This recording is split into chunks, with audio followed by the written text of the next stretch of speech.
کیا کہا کہ اس نے کہا کہ آج کے دن تم پر کوئی غالب نہیں آ سکتا، یعنی کوئی تم پر کامیابی حاصل نہیں کر سکتا، کیونکہ میں تمہارا حمایتی ہوں، ساتھی ہوں، مددگار ہوں۔ لیکن دوران جنگ مسلمانوں کی مدد کے لیے نازل ہونے والے فرشتوں کو دیکھ کر وہ الٹے پاؤں پھر گیا، یعنی بھاگ گیا، اور کفار سے کہنے لگا کہ مجھے تم سے کوئی واسطہ نہیں، میرا یعنی اب تمہارے ساتھ کوئی تعلق ہی نہیں ہے، میں ایسی چیزیں دیکھ رہا ہوں جو تم نہیں دیکھ سکتے۔ ظاہر ہے وہ فرشتہ تھا تو ظاہر ہے وہ تو دیکھ سکتا تھا کہ اوپر سے کون آ رہا ہے، تو باقی لوگ تو نہیں دیکھ سکتے تھے، اس لیے اس کو خوف طاری ہوگا، اپنا انجام نظر آنے لگا۔ تو کہتا ہے کہ مجھے تو خدا کے غضب سے ڈر لگتا ہے، اور وہ کفار کو بے یار و مددگار یعنی اکیلا چھوڑ کر میدان جنگ سے بھاگ گیا۔ اس کے بعد آیت نمبر آپ کا 58 تک جو 3 سوالات بنتے ہیں وہ یہ بنتے ہیں کہ جہاد کی سورہ انفال کی ان آیات میں مسلمانوں کی جہاد کی تیاریاں دیکھ کر منافقین نے کیا تبصرہ کیا، یہ کیا کہنے لگے؟ جہاد کی تیاریاں دیکھ کر منافقین کہنے لگے کہ مسلمانوں کو ان کے دین نے مغرور کر رکھا ہے، اور مسلمانوں کی مٹھی بھر بے سر و سامان، یہ اکٹھا لکھا گیا ہے،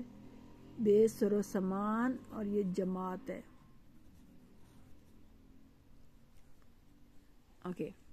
اور مسلمانوں کی مٹھی بھر بے سر و سامان، نون یہاں پہ آئے گا، اور یہاں پہ یہ جماعت قریش جیسی زبردست طاقت سے ٹکرانے جا رہی ہے۔ یعنی منافقین کہنے لگے کہ مسلمانوں کو ان کے دین نے مغرور کر رکھا ہے، اپنے آپ کو بڑا پراؤڈ فیل کرنے لگے ہیں، فخر کرنے لگے ہیں، حالانکہ وہ مسلمانوں کی جو مٹھی بھر جماعت ہے، یعنی تھوڑی سی جماعت ہے، وہ قریش کی اتنی بڑی جماعت سے لڑنے کے لیے جا رہی ہے، اور اس مارکے میں یعنی اس جنگ میں مسلمانوں کی تباہی یعنی ناکامی یقینی ہے۔ حضور اکرم صلی اللہ علیہ وسلم نے ان پر ایسا جادو کر رکھا ہے کہ جان بوجھ کر یہ موت کے منہ میں دھکیلے جا رہے ہیں، یعنی موت کے منہ کی طرف جا رہے ہیں۔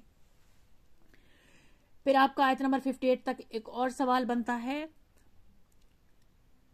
کہ کفار کی جانب سے عہد شکنی کی صورت میں اللہ نے نبی اکرم صلی اللہ علیہ وسلم کو کیا ہدایت دی؟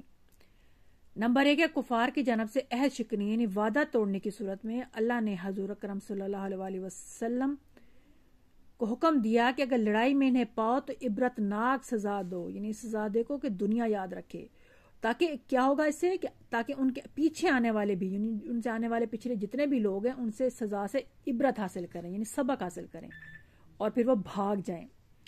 نمبر 2 اگر کفار سے غداری کا اندیشہ ہو، یعنی تم سے وہ دھوکہ دے، غداری کریں، تو کیا کرو؟ ان کا عہد انہی کی طرف پھینک دو، یعنی وعدہ انہی کی طرف توڑ کر پھینک دو اور برابر کا جواب دو۔ فریق مخالف کی لا علمی میں ان سے معاہدات توڑنے اور انہیں نقصان پہنچانے کی اللہ کی طرف سے اجازت نہیں۔ فریق مخالف یعنی جو آپ کا دشمن ہے، لا علمی یعنی اس کو بتائے بغیر،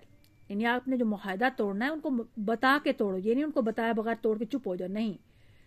ان مخالف یعنی اپنے دشمن کو بتائے بغیر معاہدہ توڑنے اور انہیں نقصان پہنچانے کی اللہ کی طرف سے بالکل اجازت نہیں ہے،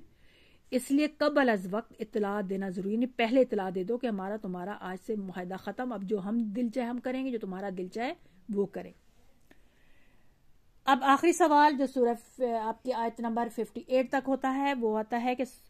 سورہ انفال میں فرعون اور آل فرعون کی ہلاکت اور بربادی کے کیا اسباب بیان کی گئے، کیا وجوہات ہیں کہ جس سے فرعون اور اس کی جو ہے نا وہ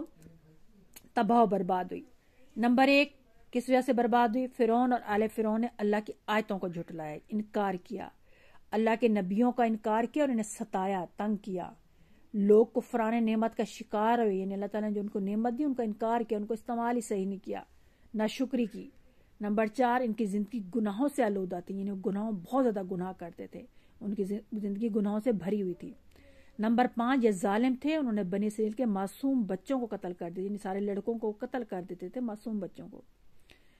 جب انہوں نے حضرت موسیٰ اور ان کے قوم کا پیچھا کیا اور جس پانی میں حضرت موسیٰ علیہ السلام اور ان کی قوم نے راستہ بنایا، اسی پانی میں اللہ نے فرعون اور آل فرعون کو ڈبو کر غرق کر دیا، ٹھیک ہے۔ تو ان وجہ سے جو ہے نا وہ ہلاکت اور اسباب تھے، اور بعد میں ان کا انجام کیا ہوا۔ یہ آپ کی آیت نمبر 58 تک جتنے بھی 3 رکوع بنتے تھے، سبق بنتے تھے، درس بنتے تھے، اس کے سوال جواب ہو گئے ہیں۔ اب آپ کا آخری رہ گیا ہے 3 حصے، وہ انشاءاللہ تعالی آخری اس میں آپ کو اپلوڈ کر دوں گی انشاءاللہ تعالی۔ آپ لوگوں کے علم اور اس میں برکت عطا فرمائے۔ السلام علیکم ورحمۃ اللہ وبرکاتہ۔